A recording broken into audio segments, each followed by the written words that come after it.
En abril del 82 recobraron nuestras Malvinas. Un puñado de hombres lo logró, con valor, honor y amor a la patria. Allí dejaron sus vidas por nuestra tierra querida. Soldados, guerreros, gurises de esta bendita Argentina.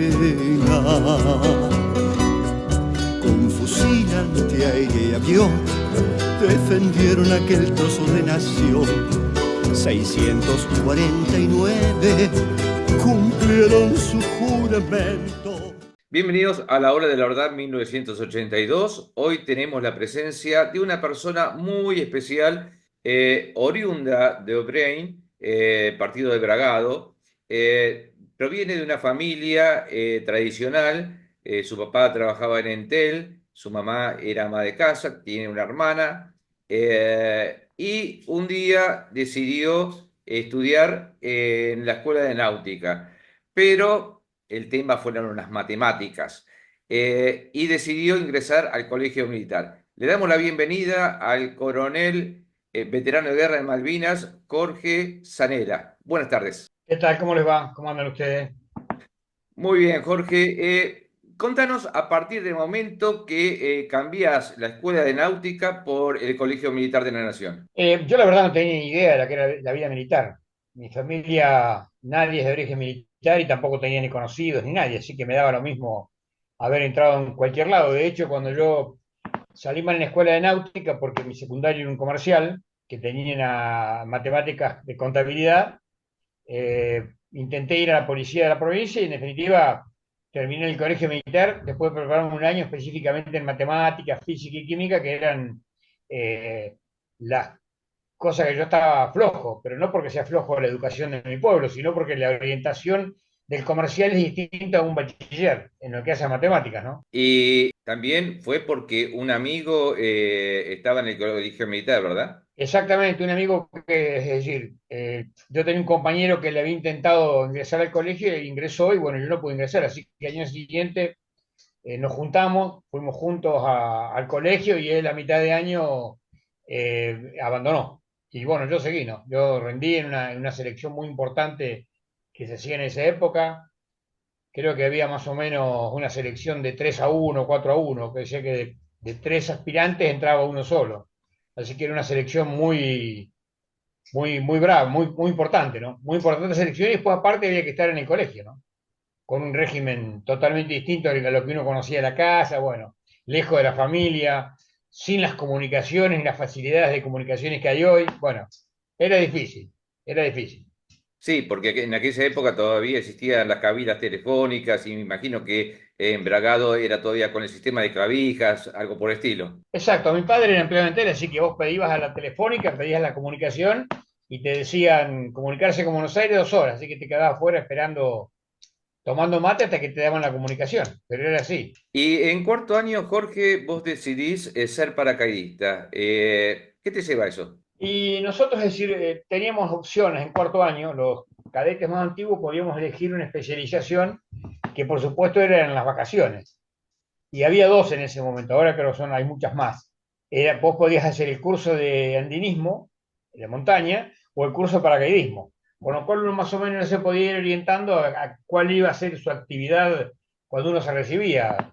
Yo elegí el de paracaidismo, así que estuvimos haciendo un curso de paracaidismo en pleno verano y en vacaciones, y ahí, bueno, no completamos los 8 saltos reglamentarios, hicimos 4 saltos, pero el curso era muy intensivo, así que teníamos un estado atlético, un estado físico muy importante. Me imagino, Jorge, que nunca habías tenido esa experiencia de hacer un salto desde un avión y menos en paracaídas. ¿Qué sentiste la primera vez? En realidad no tuve la experiencia ni de haber subido un avión, yo en mi pueblo no había aviones, así que la primera vez que me subí a un avión me tiraron en paracaídas, esa fue mi primera experiencia.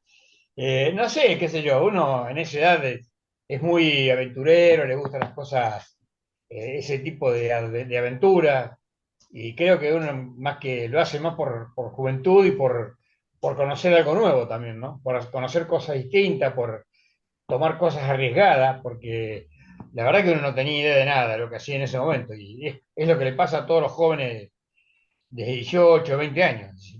O sea, hacen cosas porque son por la juventud que tienen también, ¿no? Y egresás del Colegio Militar como subteniente y vas a Córdoba. Yo egreso en el año 80 y mi primer destino es Córdoba. Es decir, en la brigada paracaidista, en el grupo de artillería paracaidistas 4, y todos los paracaidistas fuimos destinados a Córdoba, y los montañeses que tenían esa especialidad fueron a la montaña. Y el resto, bueno, fueron distribuidos a lo largo de todas las unidades de artillería del país, ¿no? Nosotros fuimos tres compañeros que éramos paracaidistas, perdón, cuatro compañeros fuimos destinados a Córdoba, de los 6 que había paracaidistas. Los otros dos los mandaron al sur porque eran más antiguos. Pero ya, digamos, uno ya sabía, ya tenía el curso iniciado, con lo cual al llegar a la brigada pensábamos que el curso no lo teníamos que hacer, pero bueno, nos hicieron hacer el curso de nuevo como si fuésemos recién llegados y bueno, completamos otro curso de paracaidismo en la brigada y ahí sí completamos los saltos reglamentarios para poder tener la aptitud de paracaidista militar básica, ¿no? Y llega el 2 de abril y te enterás, como todo, como la mayoría de los argentinos, que Argentina había recuperado nuestras Islas Malvinas. Sí, como todo el mundo, nos enteramos en el desayuno ese día de lo que había pasado y por supuesto fue una sensación de algarabía para todos, porque creo que, bueno, las Malvinas uno las aprendió que eran argentinas desde que iba a la escuela primaria. Creo que las maestras son las primeras malvinizadoras cuando te empiezan a decir que ese pedacito de territorio es parte de nuestra soberanía, ¿no? Y bueno, por supuesto, una alegría total. Inicialmente nosotros, es decir, por supuesto, un gran revuelo en toda la brigada, una brigada paracaidista que es una reserva del ejército. Inicialmente se iba a preparar una fuerza de tarea en infantería. Nosotros, los subtenientes, como éramos relativamente nuevos, teníamos que seguir con el curso de paracaidismo porque estaban los soldados recién incorporados. Había una mezcla de soldados viejos y soldados nuevos. O sea que los soldados nuevos estaban recién habían terminado el periodo básico y antes de hacer artillería estaban haciendo el curso de paracaidismo que duraba un mes.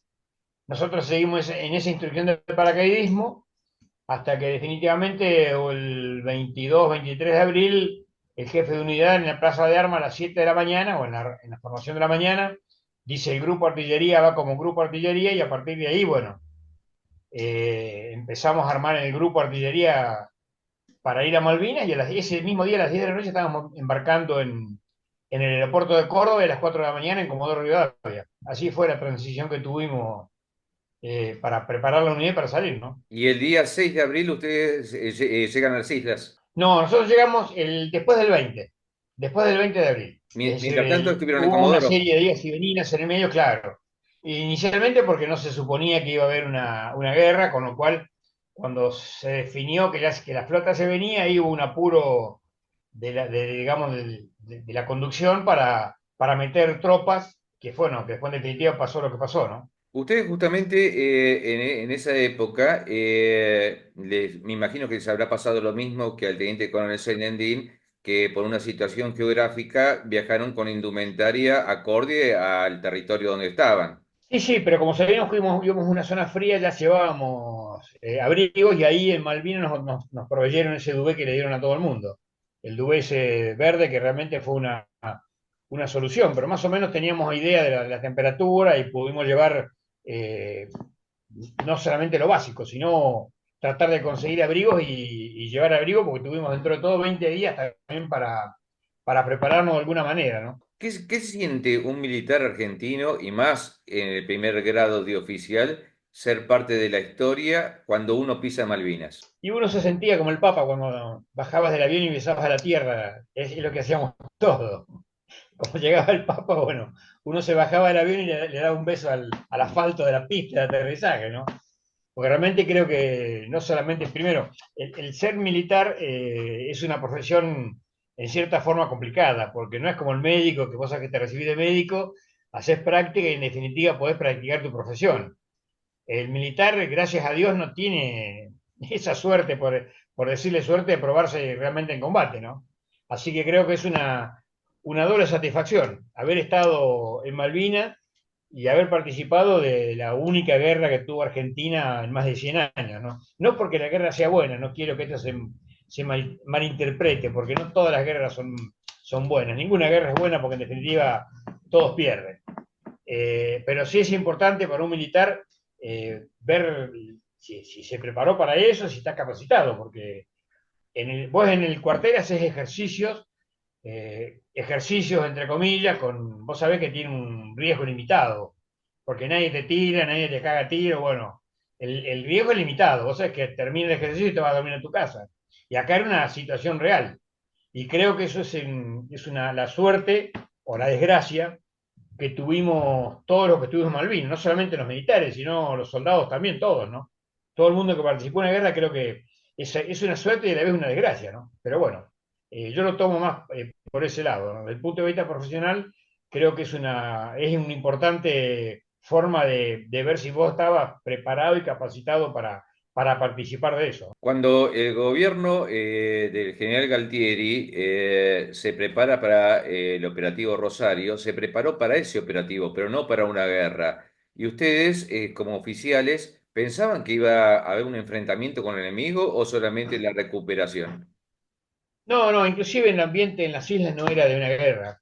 Uno estaba especulando siempre que se iba a llegar a un acuerdo diplomático antes de llegar a un enfrentamiento, porque esa era la idea general que había, ¿no? Inclusive la idea del gobierno de ese momento fue ocupar para negociar, es decir, ocupar, dejar una pequeña guarnición y negociar, pero cuando los ingleses se vinieron, ya el concepto cambió, y ahí hubo que meter gente para defender, con lo cual ahí empezaron los problemas, porque eso no estaba planificado. Y vos cuando en ese nivel le errás en la planificación, el hombre en el terreno no puede solucionar las cagadas que se mandan los que planifican las guerras, ¿no? Porque vos te equivocás en ese nivel y no lo podés solucionar abajo. Ese es el famoso juego entre la táctica y la estrategia. La diferencia de una cosa y otra es esa. Si vos tácticamente tenés que pensar y adelantarte a lo que va a ser el enemigo.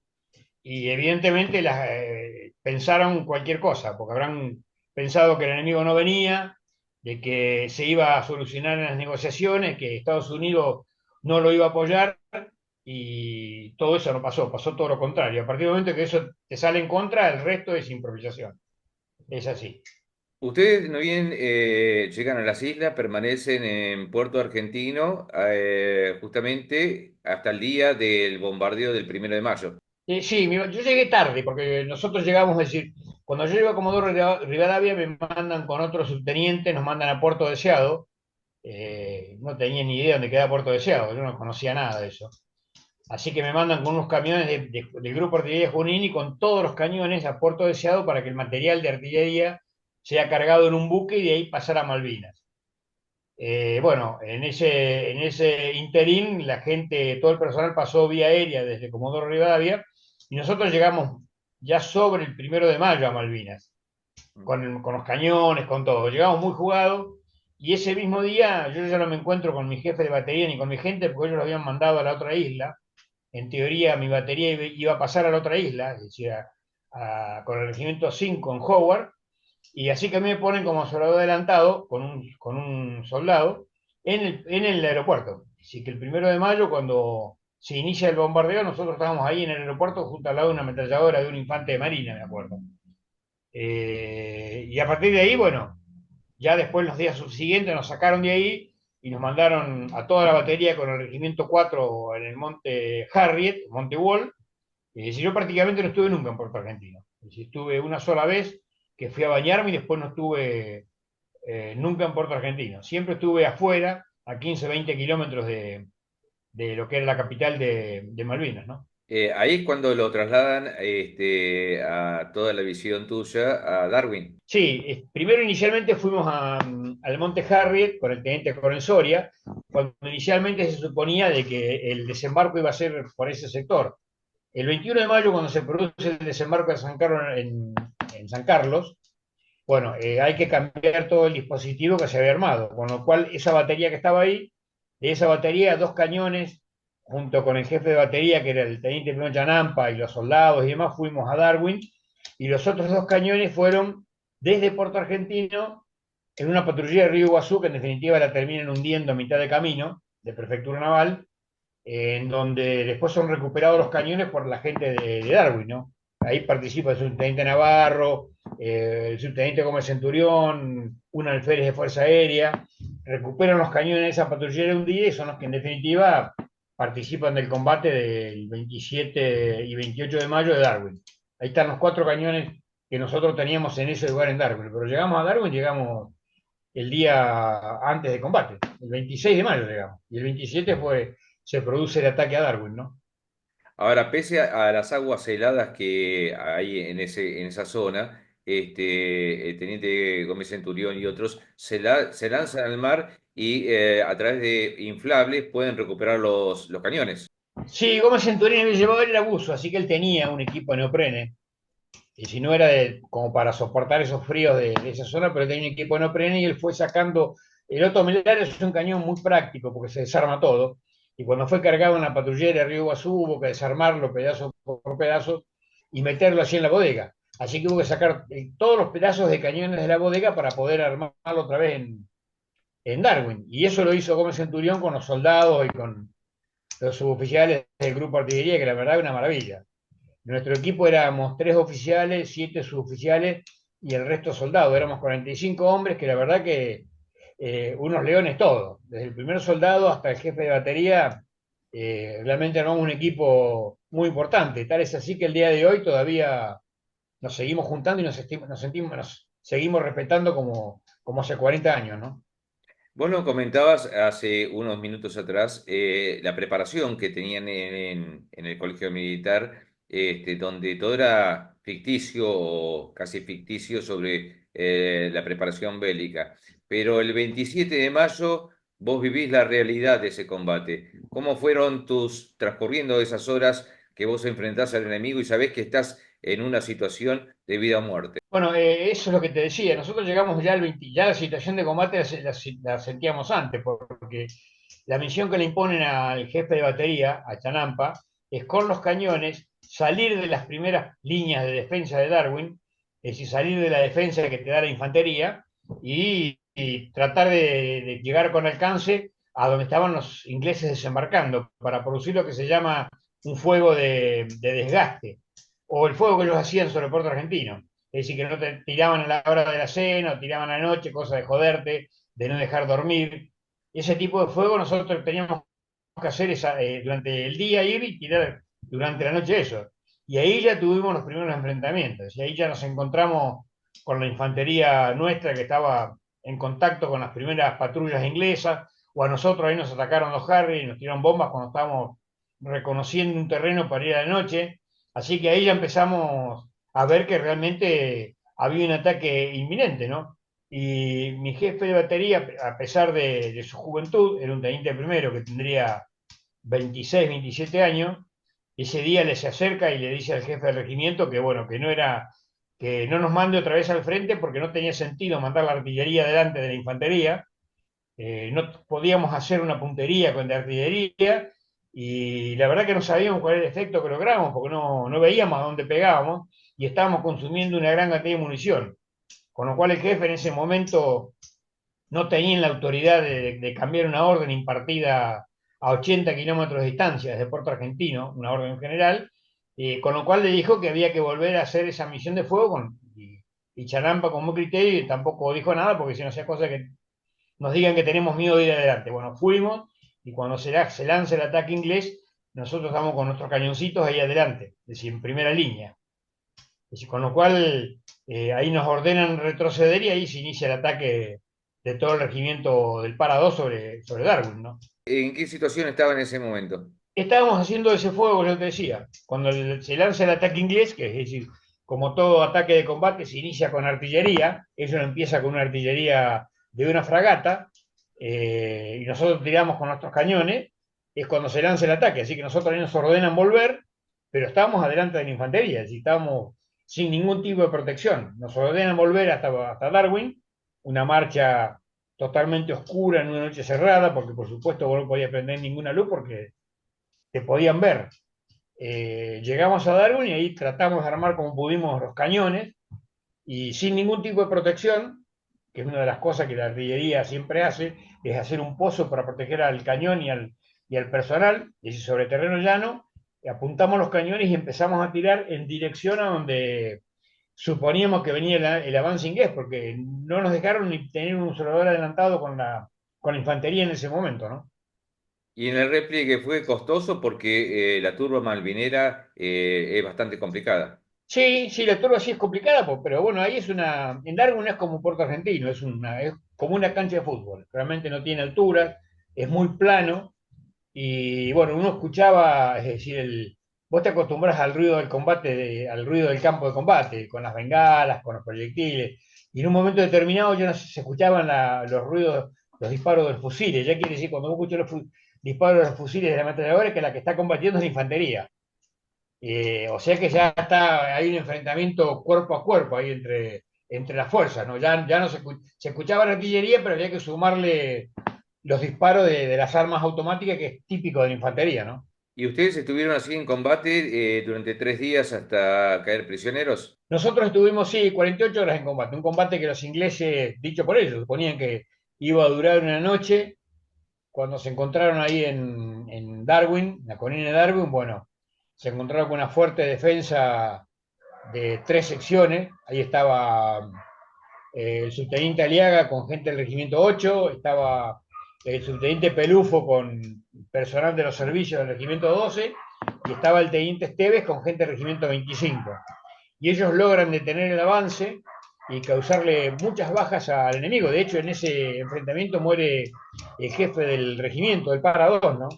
Ahí muere por una ametralladora el teniente Colonel Jones atacando una trinchera. Y eso, bueno, les costó a ellos muchas vidas, igual que a las nuestras, lamentablemente, ¿no? De la agrupación de ustedes, ¿cuántas bajas tuvieron? Nosotros en artillería no tuvimos ninguna, tuvimos heridos nada más. En ese momento hubo un par de heridos leves. Uno de los oficiales que cuando tirábamos de noche, como no veíamos los cañones, es decir, se puso atrás del cañón y lo agarró el retroceso del tubo y le pegó en el hombro y le sacó el hombro. Después, cuando nosotros estábamos ya en nuestra posición, empezamos a recibir disparos de la artillería que nos estaban arreglando y nos tiraban ahí en el medio de los cañones, así que ahí en esa oportunidad hubo un par de soldados con heridas menores, pero nada más. No hubo heridos de importancia, no hubo heridos de muerte, eso es lo que voy, ¿no? Es destacar justamente la adrenalina que tenían, que no podían dormir o no dormían durante muchas horas, e inclusive hasta, no sé si soldados o suboficiales se han quemado las manos cargando los cañones. Sí, así es. Bueno, nosotros tiramos con 4 cañones y 45 hombres, más de 3.000 tiros, en un lapso de menos de 48 horas, en menos de 24 horas. Es decir, que la cadencia que se le metió al material fue impresionante.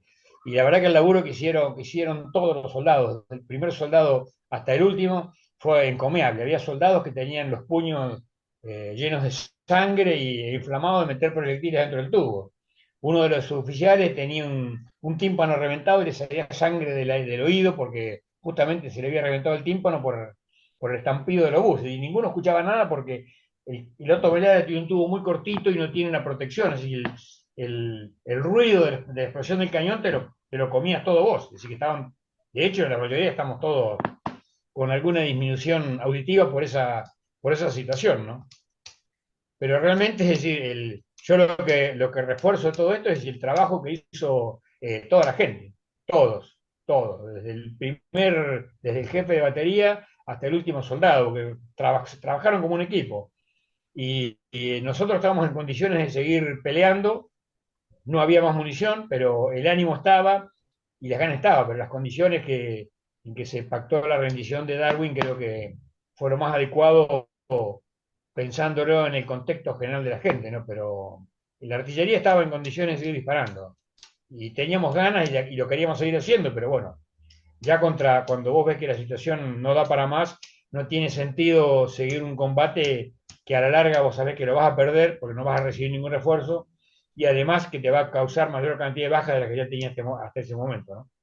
Jorge, ¿cómo se vive ese momento cuando uno ya no tiene más alternativas, sabe que va a ser prisionero de guerra? ¿Qué es lo que pasa por la cabeza de un oficial o de las personas que estuvieron en ese momento en la rendición?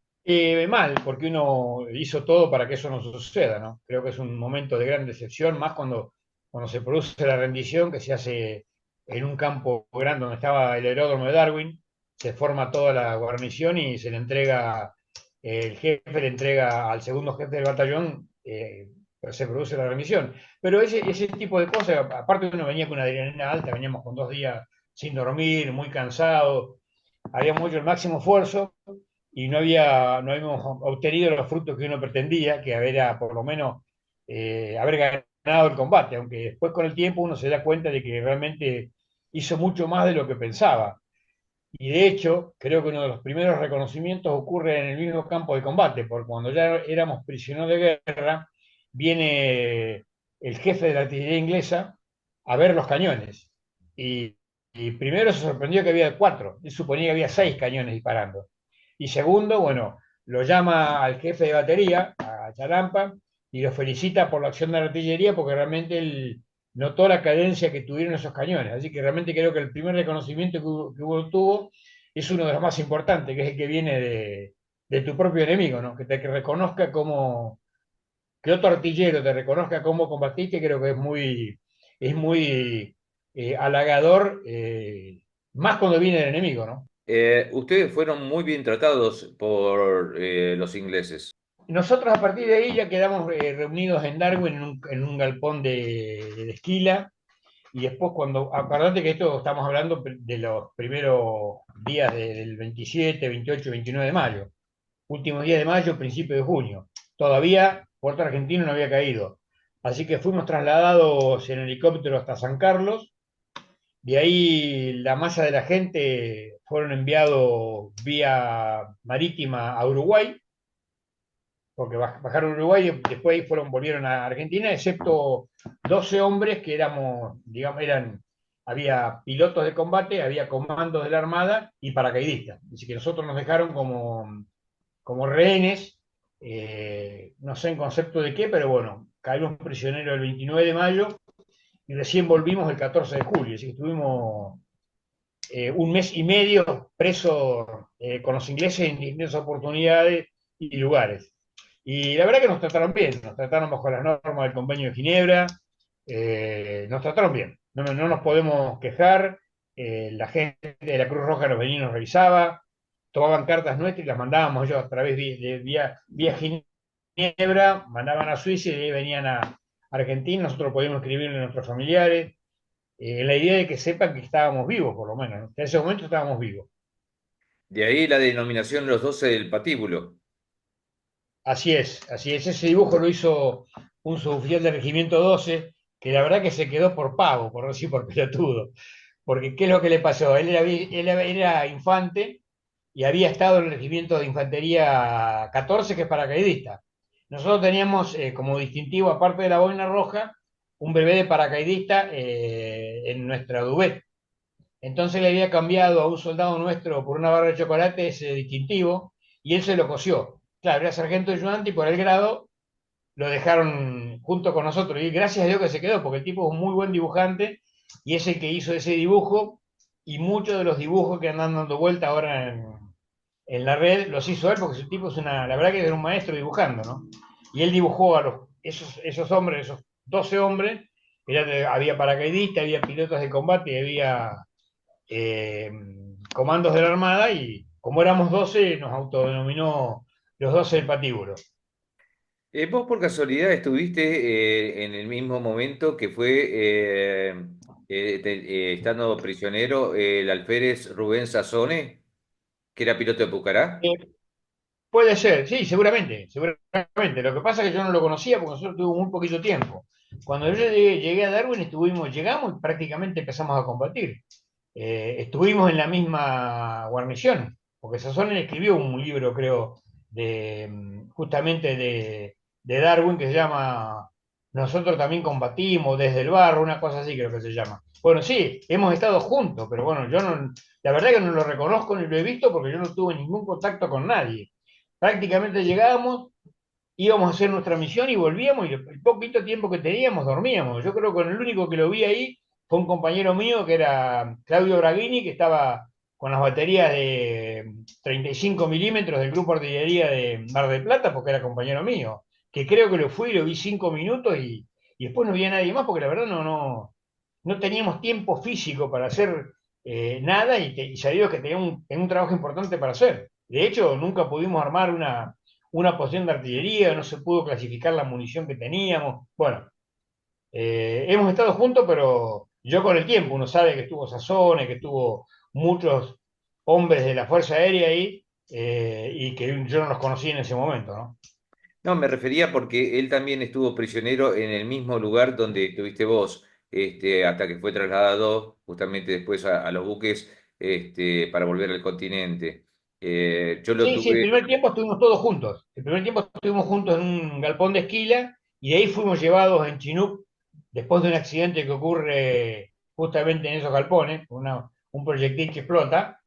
Fuimos llevados en Chinook hasta San Carlos y ahí la masa de la gente vino en barco vía Uruguay y nosotros nos dejaron, por ahora, en ese momento nos dejaron ahí en ese frigorífico abandonado, ¿no? Sí, yo lo tuve a Rubén Sazones ya como vicecomodoro, dependiendo de él en el Estado Mayor Conjunto, cuando hicimos como corresponsales de militares los viajes a Chipre con la Fuerza de Tarea Argentina. Y bueno, él me contaba de esa bomba justamente que estaba incrustada ahí, y que pensaban que en cualquier momento podía activarse y volar todos. Sí, esa es la bomba que estaba en el frigorífico, habla él. Sí, Yo te sí, estoy diciendo esa. una bomba que explotó en Darwin, y que produce muertes de soldados. La bomba del frigorífico era cierto, nosotros dormíamos abajo de esa bomba. De hecho, hay que leer, porque en el mismo frigorífico estaba el hospital de campaña inglesa ahí. Y estaba Rick Holly, un médico que estaba a cargo del hospital, que a la larga fue condecorado por los dos países porque él trataba a los heridos no por su nacionalidad, sino por el estado de gravedad que traían al momento de llegar al hospital. Y en su momento fue condecorado por la reina y también por el gobierno argentino por esa dedicación que tuvo, ¿no? Así que en ese lugar donde estaba la bomba estaba el hospital inglés también. Estaba el hospital de campaña inglés, un hospital que lo habían armado como habían podido, porque la masa del material se había hundido en el buque Atlantic Conveyor. Oye, ellos estaban en una situación bastante crítica en lo que hace a lo que tenían para cuidar a los heridos en general. Estaban muy mal, estaban muy mal, en equipamiento, ¿no? Eso lo Jorge, leí ahí en el momento cuando estaba ahí, compartía con ellos esos momentos. ustedes demoraron casi un mes después del cese al fuego, y regresan al continente. Sí, nosotros caímos presos el 29 de mayo y volvimos el 14 de julio. Y en todo ese lapso estuvimos en algún momento incómodo con mucha gente cuando fue la caída de Darwin. Después estuvimos los 12 solos nada más. Eventualmente estuvimos arriba de un barco en el medio de la flota. Y después, cuando un día, me acuerdo clarito, me acuerdo una vez le pedimos el día que jugaba Argentina por el Mundial de España, creo que fue el 7, el 8 de junio, no recuerdo bien, el primer partido que hacía Argentina, que nosotros pedimos una radio para escuchar ahí el partido, nos permitieron la radio y ahí nos habíamos enterado que en Argentina había estado el Papa, había un montón de cosas que no teníamos ni idea que había pasado, ¿no? Y después sí, un día 14 de junio, en el buque una gran algarabía, gritos y demás, porque fue el momento que la guarnición militar Malvina se rinde y viene el jefe del campo prisionero, un mayor, un señor muy atento, donde, bueno, nos dice que Menéndez se había rendido con la guarnición militar de Malvina y que, bueno, la guerra había terminado, ¿no? Sí, a partir de ahí nos vuelve, es decir, a partir de ahí nos juntan con todo el personal militar digamos, otra vez en San Carlos, cuando la masa de la gente vuelve de Puerto Argentino a Argentina. Ahí nos embarcan en un buque y el 14 de julio, en definitiva, terminamos regresando a Madrid como los últimos prisioneros de guerra, ¿no? Ese es nuestro periplo completo. ¿Cómo fueron todas esas semanas estando como prisionero? Aburridas, realmente aburridas porque uno no sabía, no tenía qué hacer.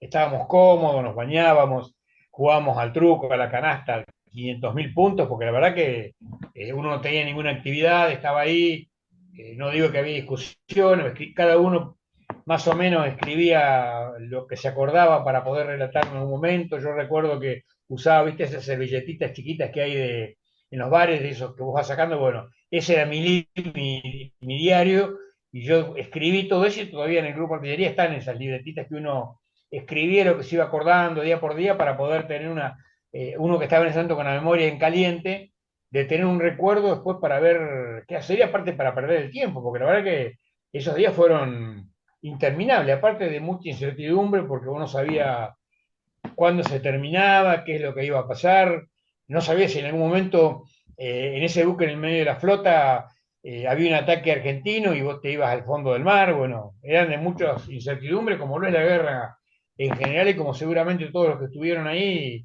lo pasaron de una u otra manera, ¿no? Aparte, al principio se decía que había rumores de que iban para la isla Ascension, después eso no ocurrió. Sí es cierto, es decir, yo lo de la isla Ascensión me entero mucho tiempo después. Yo tenemos un amigo bueno, que trabaja con nosotros ahora en la oficina de coordinación del Ministerio de Defensa, que se llama Alejandro Mendolara, que es un tipo que le gusta revisar archivos y estuvo revisando mucho tiempo los archivos que se pueden, que están abiertos en Londres, ¿no? Y entre esos archivos encontró un mensaje militar donde ordena que a nosotros, no están nuestros nombres, nos tenían que mandar a Ascensión. Esto está fechado el mensaje militar con fecha 10 de junio, claro. 4 días después termina la guerra y eso ese pasaje no se concretó.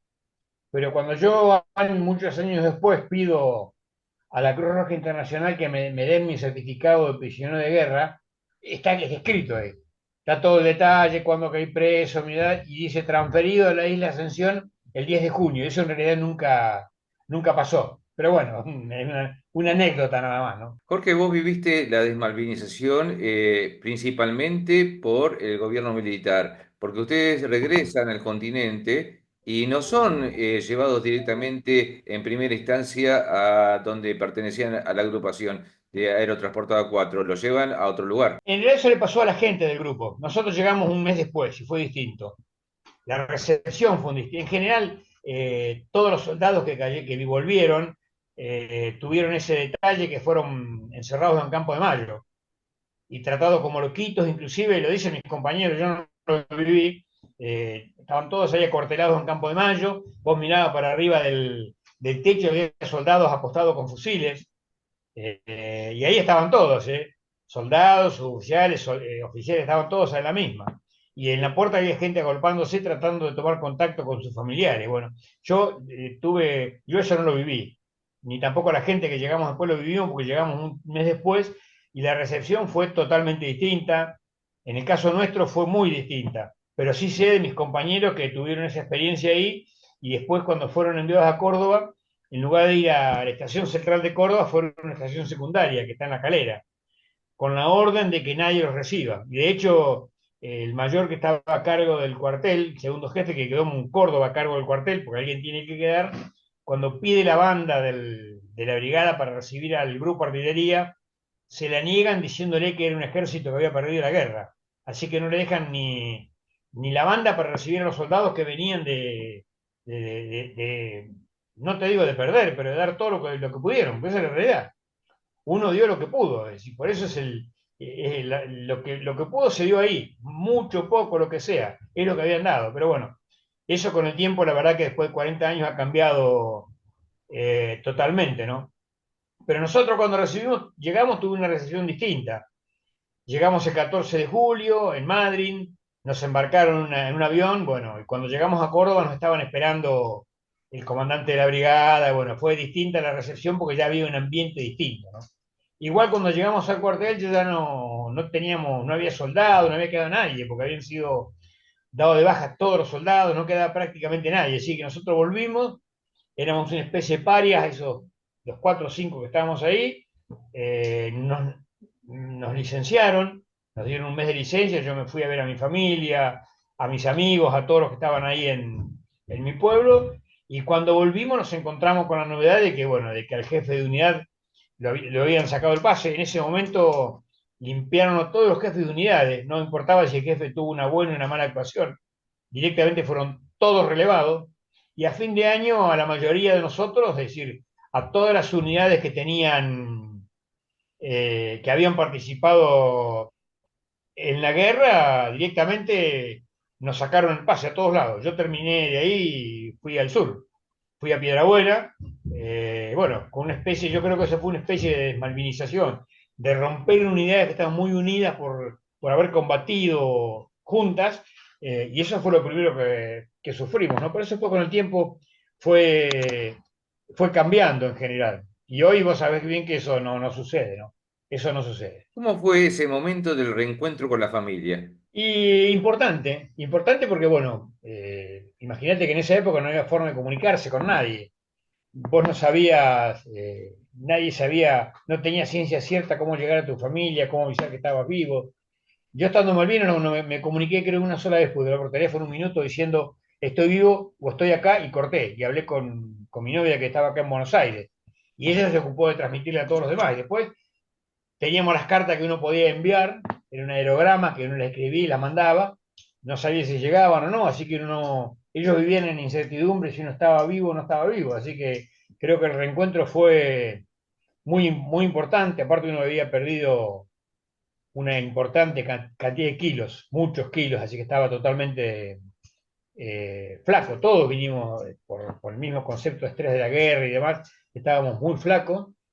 Y creo que lo más importante fue el reencuentro familiar y con los amigos de mi pueblo, porque imagínate, en un pueblo de 3.000 habitantes te conocen hasta los perros ahí. Sos conocido de todo el mundo porque todos nos conocemos, nos tratamos de vos, con sobrenombres. Bueno, obviamente que fue una gran alegría volver a encontrarte con todos tus sentimientos, ¿no? Hablando de cartas, hay una anécdota que recuerdo haberla escuchado de parte tuya, de una carta a una persona de Miramar. Bueno, esa carta es muy particular. Yo siempre recuerdo, estando en Malvinas, es decir, yo escribí cartas a mi familia, a mi novia de esa época, y también a mi colegio secundario. Y también escribí, me acuerdo, cuando nosotros recibimos las cartas en general que venían, decía un soldado de Malvinas, uno cuando las repartía miraba siempre el remitente. Y yo me solía quedar con las cartas que eran de Bragado, de la zona de mi pueblo. Y me quedé con esa y yo sabía que le había escrito una docente que después la encontré en mi pueblo dando clases. Y esto pasó hace 4 o 5 años. Yo estaba a cargo acá de la oficina del Ministerio de Defensa y una periodista llama al 0800 que tenemos en el Ministerio de Defensa diciendo que había una señora de Miramar que tenía una carta mía. Y yo le digo, nada, está loca la señora. Digo, yo la verdad no me acordaba de haber escrito una carta. Y entonces le dije a las chicas que atendí, digo, bueno, decirle que no me mande una foto. Bueno, me mandó la foto y efectivamente, ella tenía cartas mías. Así que después, cuando yo empiezo a ver las cartas, hablo con la señora y ella me cuenta de que ella me había mandado una carta a Malvinas, que yo le contesté, que después ella me mandó otra carta y ya me la mandó a Córdoba, al cuartel de Córdoba. Cuando yo le contesto y ella me contesta, esa contestación que ella me hace, yo ya no estaba más en el cuartel de Córdoba, porque me habían sacado el pase. Me habían mandado a Piedrabuena. Así que ella le devolvieron la carta al remitente y ella tenía 40 años después esa carta cerrada sin abrir. Así que bueno, nos contactamos, fuimos a Miramar, abrimos juntos esa carta, por supuesto, uno trabajando en el ministerio hace muchos estos encuentros entre soldados y chicos de esa época que hacen carta y uno en ese encuentro se encuentra que uno está también en la misma después. Realmente fue una emoción muy grande conocer a la señora.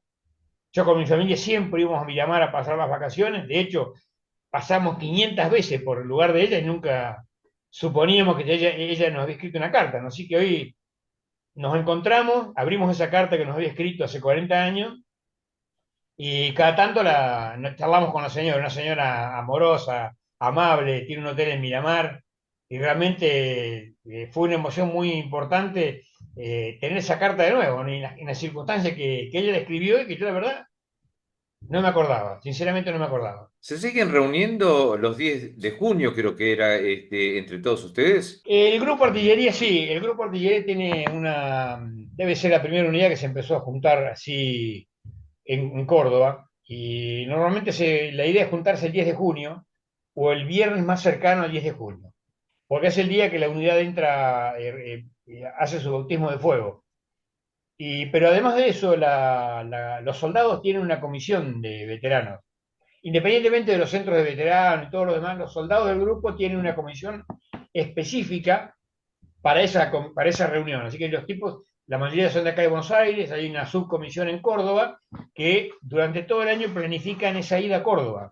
Y la verdad que una linda reunión, hay algunos que van, otros que dejan de ir, hay una buena relación porque todavía hoy los soldados de esa época son nuestros amigos, son nuestros hermanos y estamos muy cerca generacionalmente, porque a pesar de que uno en esa época por ahí veían al subteniente mucho más grande, yo tenía 3 años más grande que ellos. Y si no había mucha diferencia generacional, con lo cual es un encuentro lindo, uno se reencuentra con mucha gente, hoy vamos todos con nuestras familias, con nietos, con hijos, a pasar ese día de reencuentro en Córdoba, y eso se hace todos los años. Y por suerte eso se fue replicando después en el resto de las unidades, y creo que casi todas las unidades tienen un día puntual que se encuentra en un lugar determinado, ¿no? Algunas unidades ya no están más en el mismo destino, con lo cual eso medio que les ha complicado esa reunión. Por ejemplo, no sé, el 6 de Mercedes, provincia de Buenos Aires, está en La Pampa, o han cambiado muchas unidades del lugar, entonces por ahí se complica un poco esa reunión, pero en definitiva los soldados y los cuadros hay un día determinado que se juntan y hacen un encuentro, más que el acto en sí, el acto militar, hacen un encuentro entre camaradas, ¿no? Que vos sabés que a veces hablas con un veterano de guerra y no hace falta decir nada, te abrazás y ya con eso es suficiente saber lo que piensa él y él y lo que yo pienso ya lo sabe también, ¿no? Que a veces ni nuestra familia lo sabe. Llegás al grado de coronel y primero te iban a mandar al Departamento de Salud y después te terminan mandando como director de la Oficina de Coordinación de Veteranos de Guerra. Yo me retiré de coronel. Yo era director de transporte del ejército y pasé el retiro en el año 2015. En ese mismo año logré hacer un viaje a Malvinas con gente que conocía Malvinas, con historiadores y demás, con lo cual estuve una semana completa en Malvinas que para mí fue como cerrar una etapa. La verdad que me hizo muy bien. Uno, es decir, uno no es lo mismo como ve Malvinas de subteniente, que ya cuando lo ve de viejo coronel, después de haber pasado toda la carrera militar, porque uno ve los espacios que tiene Malvinas, las cosas desde el punto de vista militar que uno ve en ese momento, ¿no? La inmensidad que tiene todo eso. Y bueno, yo me retiré en el 2015, estuve trabajando un año afuera en una empresa de seguridad y al año siguiente me llaman para formar parte del departamento del ejército. Y en el año 2019, por iniciativa del Ministerio de Defensa, empezamos a trabajar en armar una oficina de nivel ministerio que no existía. El Ministerio de Defensa, que es el que contiene a los veteranos, es decir, Defensa contiene a los veteranos, y el tema soberanía lo maneja Cancillería. No tenía, en ninguna había una puerta que diga veteranos de guerra. Entonces empezamos a impulsar una oficina centralizada, que es la que tenemos hoy, y en el año 2019 logramos que se firma la resolución. Ahí empezamos a trabajar incipientemente con el certificado único de veterano, que lo emitía el Ministerio de Defensa, y poco a poco, es decir, todas las distintas administraciones mantuvieron esa oficina, mantuvieron a la gente, porque nosotros empezamos en el gobierno de Aguad. Después vino Rossi, después vino Tayana, y ahora está el ministro Petri. Y la oficina no tuvo ningún cambio. Es decir, con lo cual te da la pauta de que en Malvinas no hay historias. En el tema de veteranos no hay historias. Estamos siempre en los mismos y hacemos siempre lo mismo. Con lo cual esa oficina hoy funciona acá en Cabildo al 300. Se hace toda la documentación que corresponda al nivel ministerio para el veterano. Hay un teléfono de ayuda, un 0800 que atiende de 9 a 5 de la tarde para familiares y para veteranos, en cualquier tipo de trámite, ANSES, PAMI, bueno. Es una oficina de asesoramiento de de todo el gobierno, porque ahí caen todos los pedidos que le caen a presidencia, a los ministerios, terminan en esa oficina, con lo cual es un asesoramiento directo a los poderes ejecutivos, legislativos. Bueno, esa es nuestra función hoy acá en esto, ¿no? Y además atender al veterano, tratar de conseguir pequeños aportes que más que a la parte económica lo tratamos de hacer al corazón del veterano. Es decir, más que un aporte económico, estamos buscando tratar de lograr que esa desmalvinización ya no la sienta nadie, ¿no? Hemos hecho, este ministro, hemos sacado una resolución grande en apoyo al veterano, que hay acciones que se están haciendo, que se hicieron y que se siguen haciendo a lo largo del año, ¿no? No sé, qué sé yo, por decirte, bueno, hemos sacado una resolución con respecto al tema de los estacionamientos de veteranos,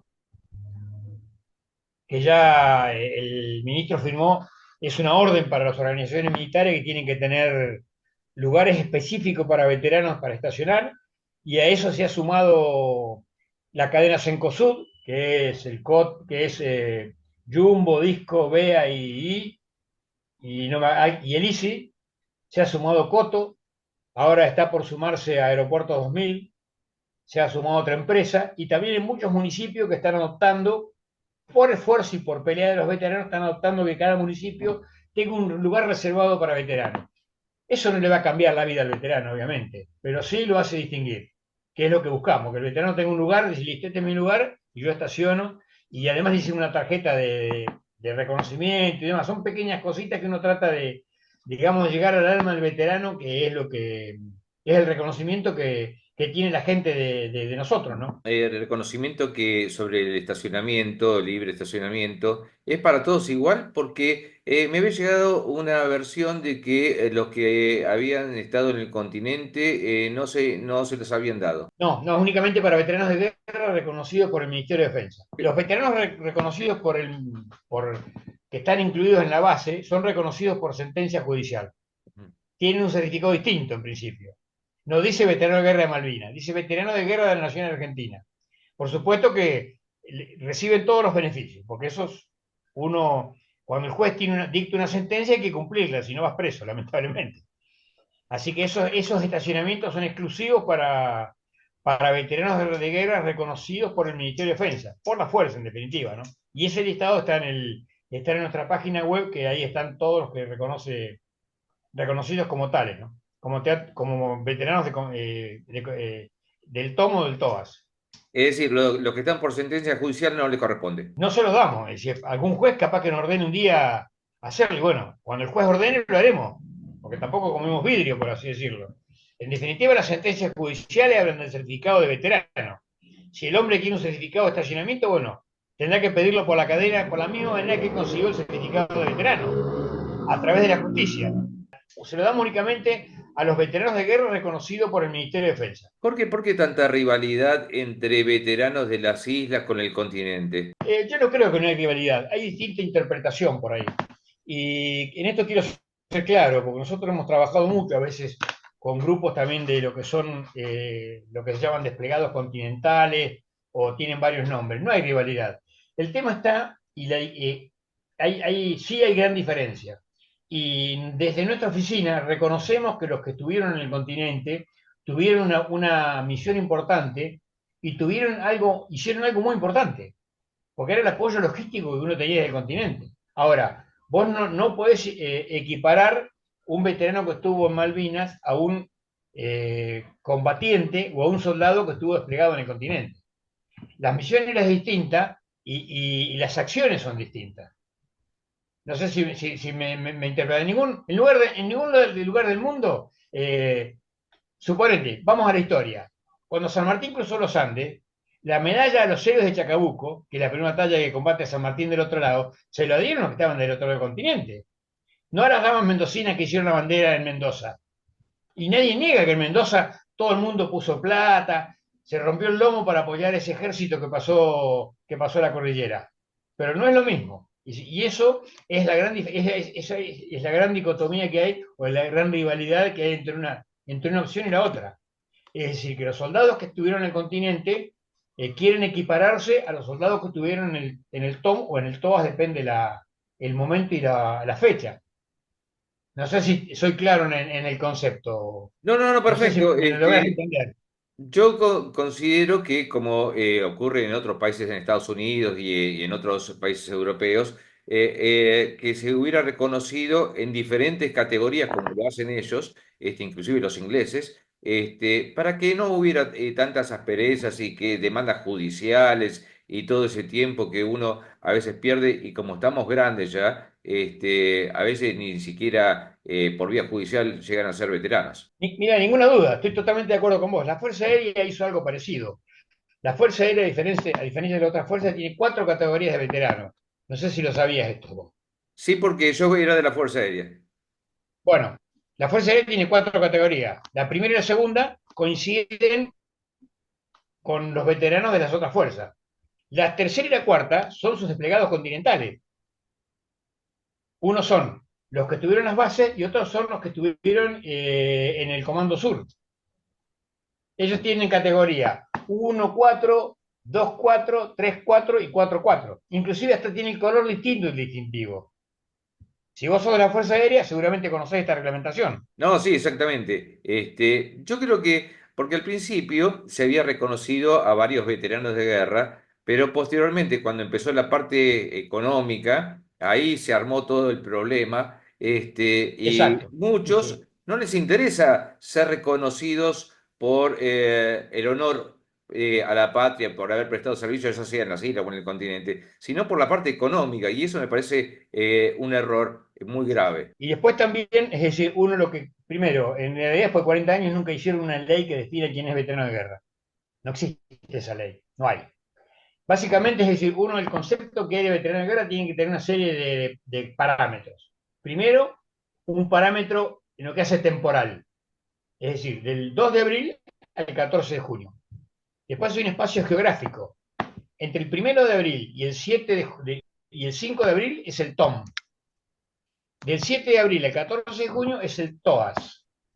Y después, aparte, se le exige al personal militar haber participado en acciones bélicas o acciones de combate. Y al personal civil haber dado misiones de apoyo o logística. Muchos estuvieron en Malvinas, pisaron Malvinas y no son veteranos. ¿Por Sí. qué? Porque le falta, en el caso de los civiles, por ejemplo, te digo, el 5 de abril asume Menéndez la gobernación de Malvinas. Ese día fueron aviones de acá, fue Gualdini, fue Vittel, fueron todos los sindicalistas, todos. Ninguno de esos es veterano de guerra. Y eso que entran, digamos, en varias consideraciones. Estuvieron en Malvinas, no son veteranos de guerra porque para casos civiles no cumple la función que exigía, haber dado funciones de apoyo de logística. Muchos militares estuvieron en Malvinas ese día. Galtieri mismo, Galtieri no es veterano de guerra. Galtieri estuvo en Malvinas, pasó inspecciones, no es veterano de guerra. No entró en acciones bélicas.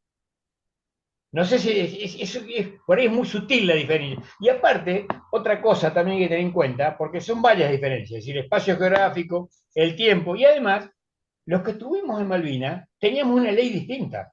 Vos comentaste que las leyes en Malvinas no eran las mismas que en el continente. Exactamente. ¿Qué ley había en el continente? ¿Quién te juzgaba si vos te mandabas una macana en el continente? La ley penal, el Código Penal argentino, o digamos, o el reglamento militar. Y en Malvinas, ¿quién te juzgaba? ¿O quién te tenía que juzgar ahí?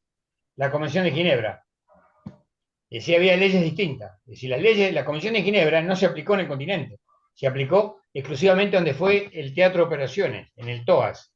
Es decir, el hecho de la guerra o de la reglamentación que existe en las guerras tradicionales está bajo el ámbito de la Convención de Ginebra. Y ese ámbito estaba en el TOAS. No había Convención de Ginebra que se aplicaba en el continente. Eso es un detalle que por ahí no se tiene en cuenta también, ¿no? De ahí es que se dice a veces 644 héroes y no 649. A ver, lo que dice la ley dice que son 649 muertos a consecuencia de Malvinas. Eso taxativamente lo dice la ley nacional. El ejército en el año 2000 sacó de sus listados de muertos en combate a, creo que son 15 o 16 hombres. Esos son, es decir, están dentro de los muertos a consecuencia de Malvinas, pero están como muertos a consecuencias de Malvinas, no son muertos en combate. La ley nacional no habla de muertos en combate, habla de muertos a consecuencias de Malvinas o muertos por Malvinas, creo que dice. No habla de muertos en combate. Los que son muertos en combate son 634, reconocido por todas las fuerzas. Ese resto que falta son esos hombres que murieron en un accidente en un helicóptero en Caleta, Olivia, y después varios muertos más. Hay uno en Puerto Deseado, en Río Grande, hay 2 muertos por enfermedad, uno por hepatitis y otro por cirrosis, hay un muerto que muere en una sala de armas por un disparo accidental. Bueno, esos estaban enlistados como muertos en combate. El ejército los saca y los pone como muertos a consecuencias de Malvinas. Es decir, que están dentro de la ley. Muertos en el continente, no muertos en combate. Pero fueron reconocidos como veteranos. No, no son reconocidos como veteranos. Te pido que entres en la página nuestra y ahí vas a ver que figuran como muertos, dice clarito, muertos a consecuencias de Malvinas. Y después el ejército los dividió en dos categorías más. Muertos por accidente y muertos por enfermedad. Son reconocidos como muertos en acto de servicio. Por ejemplo, los que murieron en Chipre, en una misión de paz, no son muertos en combate para el ejército, son muertos en acto de servicio. Bueno, esa es la misma categoría. Ah, correcto. Me dejaste pensando algo. Civiles que estuvieron en las islas no son considerados veteranos de guerra o no tuvieron el título de veterano de guerra. ¿Por qué en el caso de Nicolás Casanseu, siendo civil, él tuvo la categoría de veterano de guerra? Porque él brindó funciones de apoyo y logística. A los civiles, hubo más de 250 civiles en todas las islas, operando ya sea por la Armada, por ejemplo. Bueno, Nicolás Casanseu era periodista de ADC. Él brindó su misión de apoyo, que era tenía una función periodística de la isla. Él y el camarógrafo, por eso son considerados veteranos. Él no es, inclusive el concepto de veterano, no es el mismo de excombatiente, a pesar de que acá hay alguna resolución que dice que son sinónimos. El veterano de guerra es aquel que participó en una guerra, todos los que estuvieron en la guerra, civiles, no civiles. Y el excombatiente, para la Convención de Ginebra, es aquel que estaba capacitado, equipado e instruido para combatir. Y eso deja fuera a los civiles, deja fuera a los enfermeros, deja fuera a los médicos, porque los médicos no tienen esa función de combatir, tienen una función de sanar para los dos bandos. Por eso los médicos tienen un trato distinto con respecto a la Convención de Ginebra. Yo creo que es decir, que es mucho más amplio el concepto de veterano de guerra que no de excombatiente. Pero eso es un pensamiento propio, ¿no? Creo que veterano de guerra es mucho más amplio y ahí los engloba todo. Y Sí, después también es decir, a nosotros nos llegan siempre proyectos del Congreso de la Nación, de todos los partidos políticos con respecto al tema de lo que piden los soldados que estuvieron desplegados en el continente. Y siempre damos el mismo consejo. Ustedes deben pelear por lo que hicieron, no por lo que no hicieron. Ustedes peleen por lo que hicieron, que fue mucho y bueno. Apóyense en lo que hicieron, porque están los documentos, tienen todo para apoyarse de eso. Pero no pretendan pedir algo que no hicieron. ¿Está claro? No sé si soy claro con el concepto, ¿no? Cuando lo escriben. no, no, correcto. Inclusive en los listados, vos has denunciado últimamente que has detectado 155 certificados falsos. En realidad los detectó ANSES, no yo.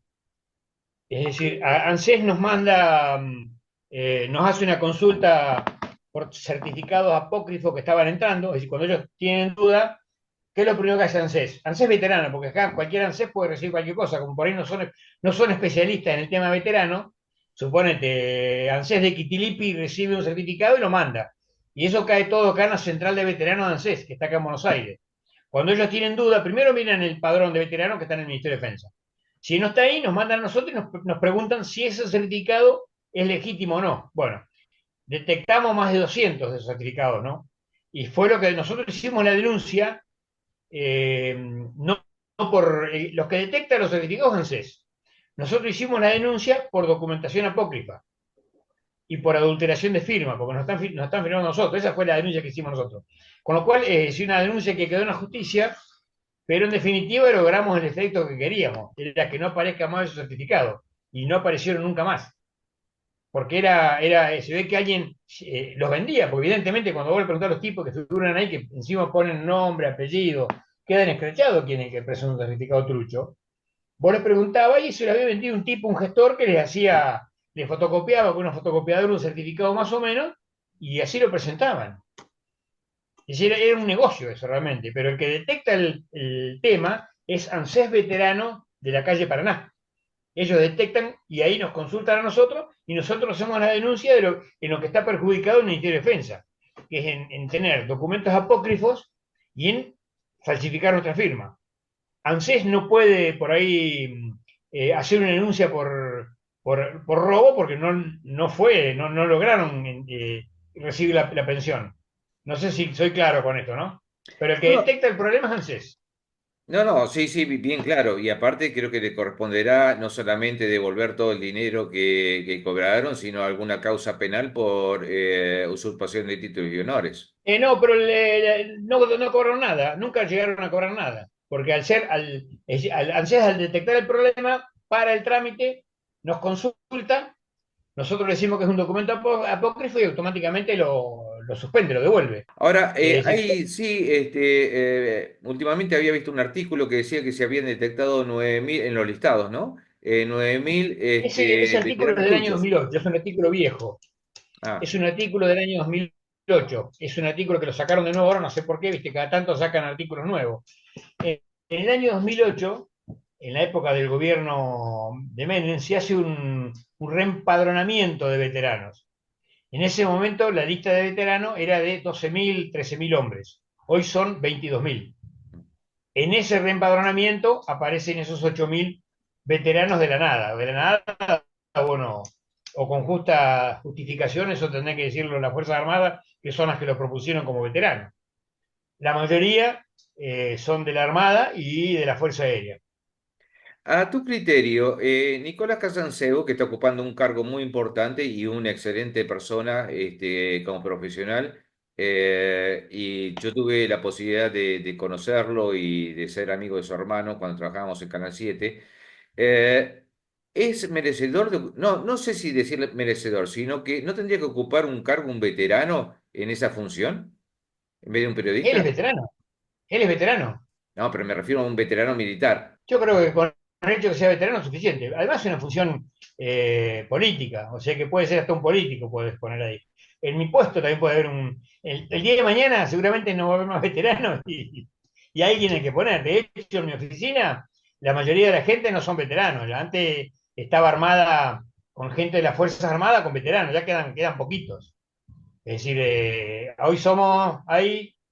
en el departamento hay 3 veteranos nada más. Del resto de la fuerza no son veteranos, pero ¿cuál es el perfil que nosotros buscamos? A veces no necesariamente tiene que ser un veterano, tiene que ser un tipo que le guste la causa Malvinas, la conozca, la impulsa, conozca su historia, su trascendencia, sea un buen asesor, eso es lo importante. Y no todos los veteranos lo son, como tampoco todos los civiles lo son, ¿no? Hay muy pocos veteranos que se dedican a estudiar Malvinas, su historia, sus consecuencias, conocer a la gente, y por supuesto que es infinito, porque es un conocimiento de 20.000 almas que son 20.000 historias distintas, y siempre aparece una historia nueva. Hace poquito murió un soldado, el Cata Carvalho, no sé si viste la historia, murió la semana pasada, un soldado que había sido boxeador preolímpico, yo no la conocía, y uno se entera cuando muere el veterano. O murió este fin de semana en Ushuaia eh, Carlos Sequeira, uno que era comando de la Armada, que el tipo es el primer hombre junto con Schweitzer que descienden en Malvinas. Bueno, son historias que uno las va conociendo, lamentablemente después que el hombre se muere, porque hay otras que se conocen, pero bueno, imagínate que hay 20.000 hombres, son 20.000 historias distintas, ¿no? Y eso es lindo porque uno se va enriqueciendo con el conocimiento de lo que sabe cada uno, ¿no? Vamos a una parte más bonita de la historia tuya. Hace 2 años, creo que fue hace 2 años, fuiste tapa de la revista Gente. Y yo la conozco a Gabriela Cosifi, que es la directora de la revista Gente, desde cuando Luján Gutiérrez era el director y Gabriela era una chica muy jovencita que empezaba sus carreras como periodista en la revista Gente y tuvo mucho que ver con Malvinas, porque ella fue parte de los reconocimientos de las tumbas en Darwin. Y vos apareciste con tu Sí, señora en representación de todos los veteranos. exacto. Primero a Gaby Cosífera la conozco de Infobae y también he trabajado mucho con ella y con Julio Aro, que son los que trabajan con la Fundación No Me Olvides, el tema de la localización de los veteranos de Malvinas. Como también lo conozco a Adrián Pignatelli, a Taranto, que es compañero mío, que es periodista de Infobae, que tuvo uno de los primeros programas de radio de Argentina. Y sí, es cierto, eso fue en el año, para los 40 años de Malvinas, y yo fui en representación de los veteranos. Yo siempre lo aclaré esto. Yo estaba ahí por el puesto que tenía, no porque era el coronel Zanella, sino porque estaba a cargo de la Oficina de Coordinación del Ministerio de Defensa y fui en representación de todos los veteranos, porque ese año se cumplían 40 años de Malvinas. Esa es mi función en esa etapa de la revista Gente, que uno se sentía como, no sé, como sapo de otro pozo, porque la verdad que uno no está en su ambiente ahí, ¿no? No, encima estabas con toda la farándula. Por eso te digo, uno estaba ahí raro porque no conocía a nadie, bueno. Y tuve la casualidad porque justamente en esa oportunidad también estaba la chiquita esta de jugadora de hockey, Gorcelani, no sé si la conoces. Sí, sí. La chica está Gorcelani, que es una de las leonas, el papá es veterano de guerra, y es lo conozco toda la vida, lo conozco, es amigo mío, todo. Así que estábamos ahí, yo no sabía, nunca la había visto vestida de señorita, y yo la veía siempre con ropa de hockey, y bueno, y ahí estaba también la hija de un veterano en ese lugar, ¿no? Menos mal que fuiste con tu señora, porque si no, seguramente Moria Kazán se hubiera acercado hacia tu persona. No, bueno, por eso hacían su show aparte, ¿viste? Ahí cada uno robaba cámara, trataba de trascender, pero interesante, la verdad que interesante. Yo en ese lugar estuve al lado de uno de los sobrevivientes del cruce de los Andes, ¿te acordás del avión uruguayo? Bueno, con él y uno trata más o menos de tener alguna relación con ellos porque por ahí lo más afín que tiene, porque el resto es un tema de farándula nada más, ¿no? Es un reconocimiento de labores artísticas de tipos que trabajan para la televisión, que son artistas, bueno, eso es lo que representa hoy ese show mediático. ¿Quién era? ¿Carlos Páez Vilaró? Sí, exactamente, él era así. Sí, sí, yo era amigo del padre, y sé la historia que vivió el padre sufriendo tanto por su hijo, ¿no? Sí, sí, sí.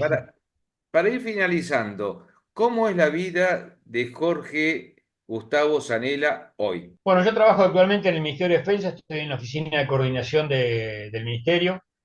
Les pido que conozcan nuestra oficina, es una oficina de apoyo al veterano, no, al veterano y a la familia del veterano, porque hay un teléfono que atiende gratuito para un 0800 para llamar para cualquier tipo de ayuda. Y también hacemos todos los trámites relacionados con veteranos. Inicialmente esta oficina se había armado pre-pandemia, iba a ser de atención al público y hoy es una oficina que atiende todo en forma virtual, a pesar de que siempre vienen a visitarnos veteranos y demás, ¿no? Eh, yo trabajo de lunes a viernes en esa oficina. Tenemos un trabajo en equipo muy importante y muy lindo con el resto de las fuerzas. Hay gente del Ministerio de Defensa, hay chicas que son trabajadoras sociales que atienden el 0800, y después hay gente de todas las fuerzas, gente de la Armada, gente de Prefectura, de Gendarmería, de Fuerza Aérea y de Ejército, obviamente, ¿no? Y entre todos tratamos de lograr o de llevar adelante las necesidades que tiene hoy el veterano. Hay muchas necesidades de veteranos muy desamparados en salud, no por atención de PAMI, sino porque están muy abandonados ellos mismos, inclusive hasta negados por la misma familia. Uno escucha en ese 0800 cosas increíbles que por ahí te llaman de provincia o de lugares perdidos en el medio de la nada, ¿no? Y eso la verdad que uno se llena un poco de satisfacción cuando puede lograr de alguna manera llegar a ese hombre a través de un centro de veteranos, porque nosotros no tenemos una vara mágica para llegar para allá, sino tratamos de acercarnos a los centros de veteranos, son, son los que están en la lucha ahí del día a día y en el terreno, y tratar de darle alguna mano, ya sea para acompañarlo, que el tipo se acerque a un apoyo psicológico o no sé, lo que necesite. Porque te puedo asegurar que hay muchos problemas, no solamente del veterano, sino de la familia y de los hijos también, ¿no? El veterano que está enfermo, el entorno también está en la misma situación. Y viendo las estadísticas de PAMI, es decir, nuestra obra social es PAMI, eso vos lo sabés, obviamente. Si vos comparás, por ejemplo, PAMI común con el PAMI veterano, en el mismo grupo etario, en la misma edad, es mucho mayor incidencia la que tiene el PAMI veterano en lo que hace a enfermedades de alcoholismo, bueno, tabaquismo, diabetes. Es mucho más alto la incidencia que hay en ese grupo etario comparándolo con la misma edad del PAMI común, con lo cual eso te da pauta de que evidentemente toda esta gente ha tenido alguna situación puntual en su vida, ¿no? Y eso es lo que uno trata de sobrellevar. Sí, pienso que PAMI tendría que revertir un poco el tema del trato hacia los veteranos de guerra, porque les cobran, tienen que tener una chequera, unos cupones para visitas de médicos y esas cosas, cuando el resto de los jubilados o pensionados no paga nada. Depende de dónde te atiendan, porque yo en mi pueblo, mirá, en mi pueblo, voy y me atiendo con el carnet para mi veterano y me dan, directamente me sale la chequera a través de internet. Eso depende en qué lugar, puntual. A veces te lo piden, a veces no. Cuando vas a Favaloro, por ejemplo, que te hace yo me hago un chequeo todos los años, sí te piden la chequera.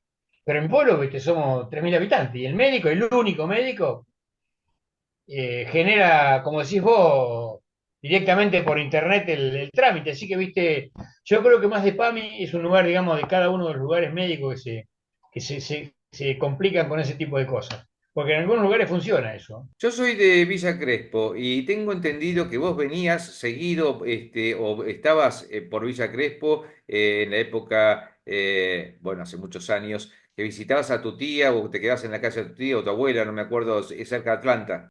Atrás de la cancha Atlanta. Yo vivía ahí en Dorrego y La Vía, porque mi tía vivía ahí, así que yo me acuerdo de chico que siempre iba a ver los partidos de Atlanta, cuando no tenía un mango, así que antes, en esa época, cuando terminaba el primer tiempo, abrían la cancha y te podías meter gratis. Así que uno iba a ver los segundos tiempos. Y siempre, bueno, en esa época Atlanta estaba en primera. Recuerdo haber visto jugar ahí a un joven Maradona cuando recién estaba en Argentino Junior, ¿no? Y me acuerdo un partido viejo, en esa época, mirá de la época que te hablo, en Atlanta tajaba Perico Pérez, un arquero que había sido de River, y a Maradona lo marcaban entre cuatro. Lo dejaron tocar dos pelotas en todo el partido. Uno se la puso en el travesaño a Perico Pérez y otro se la puso en la panza. Así que no hizo un gol de casualidad. Ya era otra cosa verlo a Maradona ahí en la cancha, ¿no? Pero no sos hincha de Atlanta. No, no, no, no, no, porque yo soy del campo. Yo, a ver, vine a Buenos Aires por una situación que nos pasa a toda la gente que es de campo. Si vos no tenés tu padre que tenga campo, vos te tenés que ir de un pueblo chico porque no tenés ningún futuro. Y en esa época vos tenías que terminar el secundario y tenías muy pocas opciones. O ibas a La Plata a estudiar o te venías a Buenos Aires. Hoy hay distinto, hoy hay universidades en Junín, viste, hay mucha más oferta estudiantil. Y vos te venías en esa época en el tren solo, a la nada, y te quedabas una semana, y cuando podías volvías. Y nos pasaba a todos los que salíamos de una ciudad chica así. Vos venías a Buenos Aires a una cosa que no conocías, y no me hice hincha de Atlanta, yo siempre fui hincha de River. Así que me iba a ver a River, y eventualmente cuando fui a Córdoba, que fue mi primer destino, me hice hincha de Instituto por los colores que tenía Instituto, rojo y blanco. Así que no me hice hincha de Atlanta porque ya mi cuadro primero lo tenía, ¿no? Las últimas dos preguntas. ¿Por qué Sí. los veteranos le tienen, no los veteranos de las islas, sino los veteranos del continente, le tienen tanta bronca al coronel Zanella y despotrican y dicen de todo? Cuando uno sabe que uno cumple órdenes y a veces tiene que acatarlas, por le guste a quien le guste. Mira, es clarito. Nosotros que fue siempre lo que les contestamos a ellos. Nosotros somos parte del Poder Ejecutivo. El Ministerio de Defensa es parte del Poder Ejecutivo. Ellos deben solucionar su problema en el Congreso de la Nación, en el Poder Legislativo. Ellos deben conseguir las leyes que los favorecen, con las pautas que nosotros recién hablábamos y todo lo demás, a través del Poder Legislativo. Y nosotros no tenemos la solución. No es que uno determine a vos sí, a vos no. Nosotros tenemos una reglamentación, una ley que nos dio el Congreso, o un decreto que nos dio en su momento el presidente para determinar quiénes son veteranos y lo cumplimos. Lo nuestro es ejecutivo. Y ellos tienen que lucharlo desde el Poder Legislativo. Tienen que lograr que sus diputados y senadores le saquen una ley favorable en base a las pautas que yo entiendo que deben ser, ¿no? Que son las que yo marco. Yo no estoy hablando de beneficios, estoy hablando de determinar los aspectos que ellos deben luchar. Ellos deben luchar, ya te lo dije, por lo que hicieron, no por lo que no hicieron. Hicieron mucho más de lo que ellos saben o conocen. Pero bueno, es una eterna discusión, pero nosotros no cumplimos lo que dice la ley. Es así. Vos como director de la Oficina de Coordinación de Veteranos, ¿tenés algún proyecto o tienen algún proyecto para los próximos años para mejorar? Nosotros, es decir, tenemos. ¿Cómo? Para Sí, mira, mejorar. tenemos, es decir, en este año salieron dos resoluciones importantes que sacó el ministro de Defensa, a instancias nuestras, ¿no? Y en esas resoluciones Tenía fechas muy emblemáticas, como fue el 2 de abril, el Día de la Bandera, el 2 de abril, 14 de junio y el Día de la Bandera. Y después hay fechas que hay que cumplirlas todos los años. Hay pautas, por ejemplo, una de las cosas inmediatas que se me ocurren ahora que dice esa resolución. El 1 de noviembre, el Día de Todos los Muertos, todas las Fuerzas Armadas deben rendirle homenaje a los veteranos muertos en combate que estén enterrados en el continente. Eso no se hacía.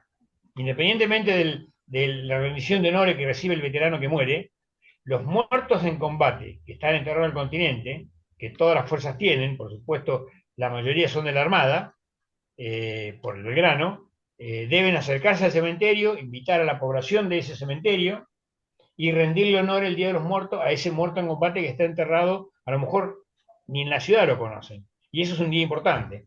No sé, el tema del estacionamiento, proyectos a largo plazo, en algún momento estamos hablando que está, no se ni llega que se cumple. Hay un viejo anhelo de tener no te digo no te quiero decir un geriátrico, pero un lugar de descanso para el veterano. Aquel veterano que no tiene dónde ir, dónde quedarse, tener una residencia para veterano como existe en el mundo. Eso es un viejo proyecto que por ahí hay que plantearlo a un nivel que no está en nuestro alcance, pero el proyecto hay que impulsarlo desde varios lados, ¿no? Desde PAMI, donde sea, que haya un lugar de residencia donde el veterano que no tiene familia pueda quedarse en ese lugar. Esas son algunas de las cosas en grande que me puedo acordar. Ahora, por ejemplo, también incluimos en esa resolución, hay un veterano que es de Saladillo, que él impulsa un proyecto para que en cada unidad militar se plante un árbol en representación de los muertos en Malvinas.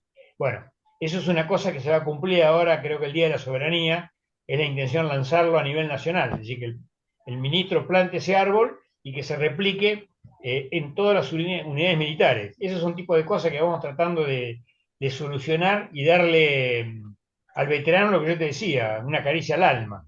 El hecho de tener un documento que diga veterano de guerra, eso te aseguro que para el veterano es una caricia al alma. Yo he visto entrar a mi pueblo, a veces allá en Bragado, en el súper, en la anónima, y el cajero cuando ve el distintivo Malvina, dice veterano de guerra, te dice un chico de 22, 23 años que por ahí, es más, ni había nacido en la guerra, te dice gracias por lo que hicieron. Y eso creo que es el reconocimiento que la sociedad le da al veterano, y eso creo que es importante para el hombre que recibe ese reconocimiento de ese chico que está ahí trabajando en una caja, ¿no? Jorge, podríamos estar hablando horas y días porque el tema da para mucho. Lamentablemente los tiempos, por más que sea por YouTube, son limitados. Lo que sí te invito para otra nueva emisión donde podamos seguir desarrollando otros temas, seguir ampliando los que quedan pendientes. ¿Y te gustaría decir algunas últimas palabras? Mira, yo lo que quiero decirles es decir, hacer un reconocimiento especial para la gente que estuvo con nosotros en Malvinas. Nuestro grupo eran 45 hombres y realmente actuamos como un equipo. Es decir, a mí generalmente no me gusta hablar de uno mismo, por ahí uno cae en ese error. Hay que hablar del equipo, del hombre del trabajo, porque es tan importante el trabajo que sea el jefe de la batería como el último soldado que cargaba munición, porque si el soldado no traía munición o no se abría los cajones de munición para que se pueda seguir disparando, no se podía cumplir la misión. Con lo cual, creo que eso es una enseñanza que uno puede transmitir a la vida civil, es el trabajo en equipo. Y si, nadie se salva solo si no trabaja en equipo. Y eso lo puede aplicar en cada una de las tareas. Y también agradecerte a vos por este programa y a todos los que de una manera u otra siguen malvinizando, porque nosotros los veteranos nos estamos yendo de a poco, pero atrás hay una gran cantidad de chicos, docentes y demás, que siguen impulsando el tema Malvinas para que esto no se pierda.